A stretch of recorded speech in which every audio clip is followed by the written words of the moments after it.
Olá, meus amigos e minhas amigas. Na noite de ontem, a Rússia lançou 161 drones e 14 mísseis contra a Ucrânia, com destaque para a região de Kharkiv, onde o alvo principal foi o setor de gás. Odessa também foi atingido e já é o segundo dia seguido que a cidade é alvo, o que deixou milhares de pessoas sem eletricidade. Galushenko disse que Moscou está mirando diretamente na produção de gás para dificultar o abastecimento da população, especialmente com o frio intenso. E isso faz sentido, já que a principal capacidade de produção de gás da Ucrânia está entre Kharkiv e Poltava, bem perto da linha de frente. Se a Rússia consegue paralisar essa estrutura, Kiev pode ter ainda mais dificuldade para manter a economia funcionando e o apoio da população. A Naftogaz, estatal ucraniana de petróleo e gás, confirmou que várias instalações foram danificadas, mas disse que a situação ainda está sob controle, apesar dos desafios. Bom, o que dá para ver na prática é que a Ucrânia teve que aumentar em quase 10 vezes as importações de gás desde o começo de fevereiro, justamente para compensar os estragos causados pelos ataques russos. Em Odessa, os drones russos deixaram ferido e cortaram a eletricidade de mais de 5 mil moradores. Um prédio administrativo e um depósito privado também foram danificados.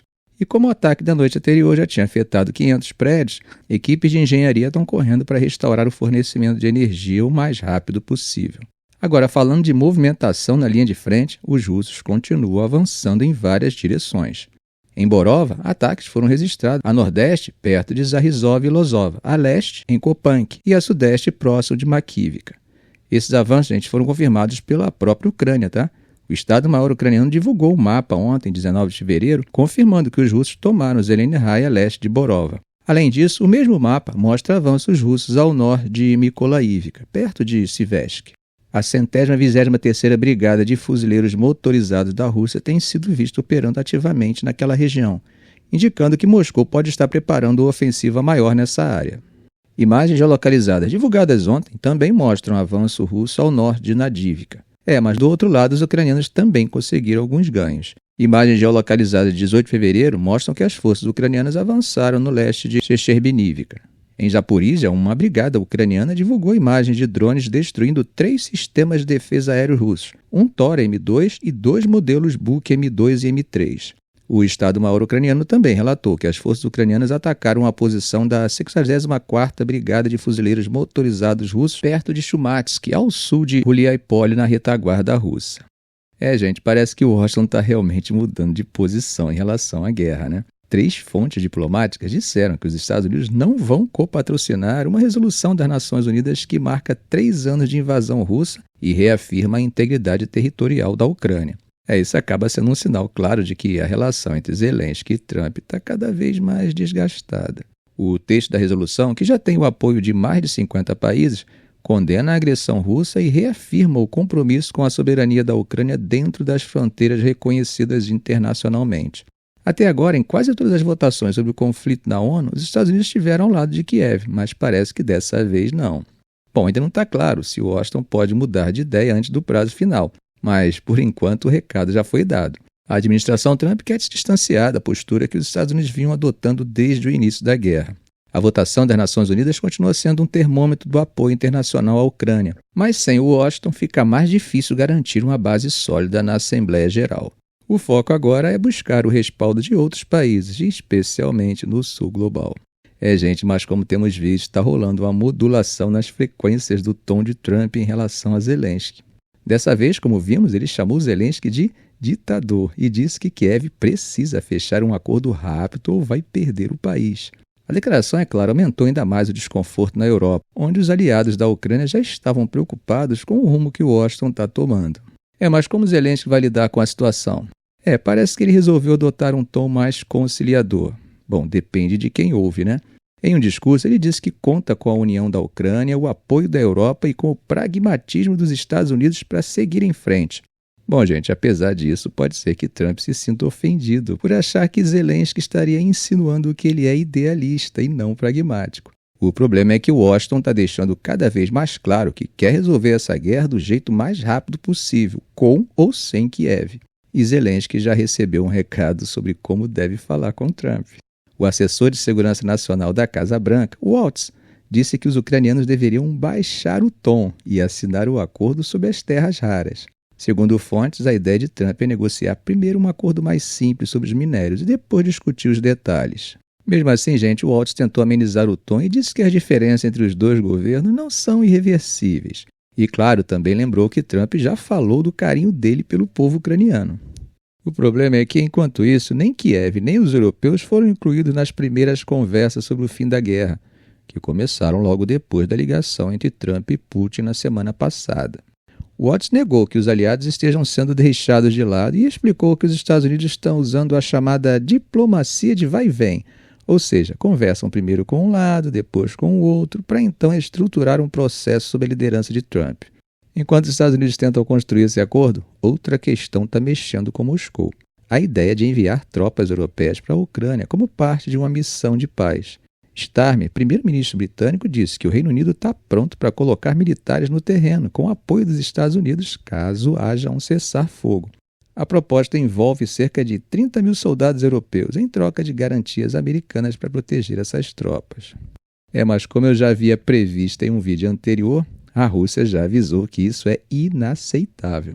Peskov disse que qualquer força de um país da OTAN na Ucrânia muda completamente o cenário de segurança para Moscou e que o Kremlin está acompanhando essa movimentação bem de perto.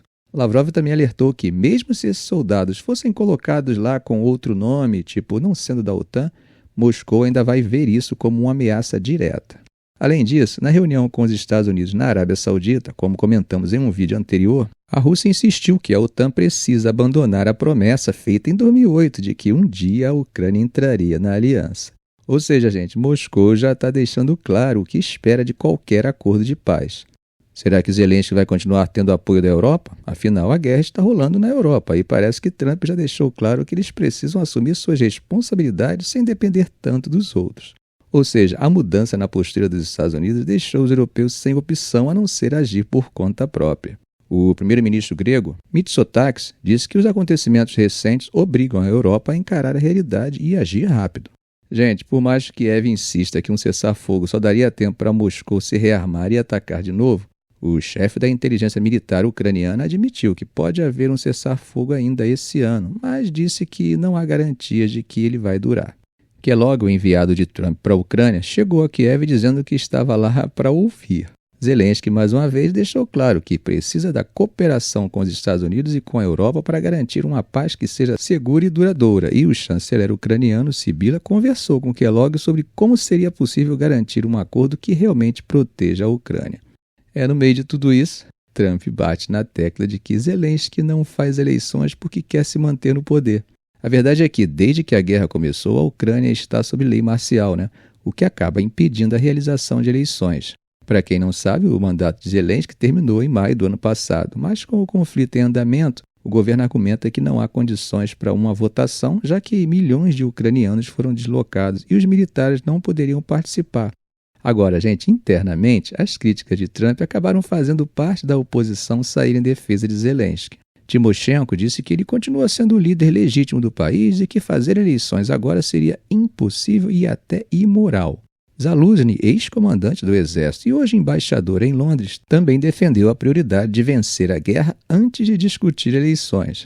Mas nem toda a oposição comprou essa briga, Poroshenko, ex-presidente e rival de Zelensky, ficou em silêncio depois de ter sido alvo de sanções do governo ucraniano na semana passada. Jair Ayshenko, do partido Poroshenko, pediu que Zelensky pare de perseguir opositores e defendeu um governo de união nacional. Enquanto isso, Pitula, que comanda uma grande ONG de apoio às Forças Armadas e também pode virar candidato no futuro, ironizou a situação dizendo para os ucranianos não perderem o sono com os comentários de Trump e que só o povo ucraniano pode decidir quem é ou não um ditador. No fim das contas, a Ucrânia está lidando com a pressão de todos os lados, Os russos seguem avançando, os Estados Unidos querem um acordo rápido e na política interna, Zelensky precisa equilibrar a resistência ao inimigo e as críticas dentro do próprio país. Mas enquanto tudo isso acontece, as peças do tabuleiro geopolítico seguem se movimentando. Eu cheguei a comentar em um vídeo do canal de que a aproximação de Trump com Putin poderia ser compreendida como uma estratégia mais ampla do que o que conseguíamos ver na superfície. Essa política poderia ser uma tentativa de minar a crescente aproximação da Rússia com a China. No entanto, parece que Moscou e Pequim estão atentos a essa possibilidade e seguem reforçando sua parceria. Lavrov se encontrou com Wang Yi, chanceler chinês, na reunião do G20 na África do Sul, que tem reforçado, ao contrário do que Trump prega, o fortalecimento do multilateralismo. Mas voltando ao encontro entre chineses e russos. O encontro acabou abordando desde a relação com os Estados Unidos até a guerra na Ucrânia. Os dois classificaram a cooperação entre Rússia e China como um fator de estabilidade no mundo que estaria cada vez mais turbulento. Claro, o encontro foi apenas mais uma etapa das conversas que não deixam de considerar o fator Trump. Essa aproximação já vinha sendo trabalhada há meses, né? No fim de janeiro, Putin e Xi discutiram como lidar com Trump, o futuro da guerra e o apoio russo à posição chinesa sobre Taiwan. Já Trump, por outro lado, sinalizou que quer manter a porta aberta com Pequim. Disse que espera que Xi visite os Estados Unidos em breve e que pode haver um novo acordo comercial entre os dois países.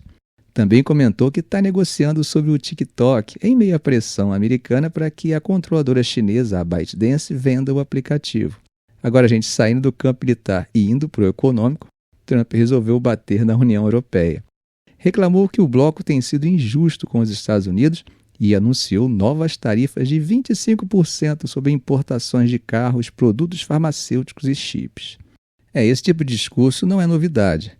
Trump já vinha criticando o fato de a União Europeia cobrar tarifas de 10% sobre veículos importados, enquanto os Estados Unidos cobram só 2,5%. Ele disse que os europeus praticamente não compram produtos americanos e que isso precisa mudar. Já do lado europeu, a resposta foi tentativa de diálogo.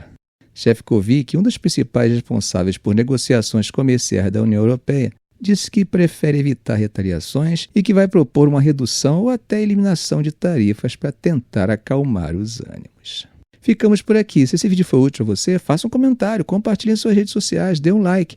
E é claro, se ainda não for inscrito, inscreva-se no canal e ative o sininho para não perder os próximos vídeos. Ok, gente? Um grande abraço do professor Arão Alves.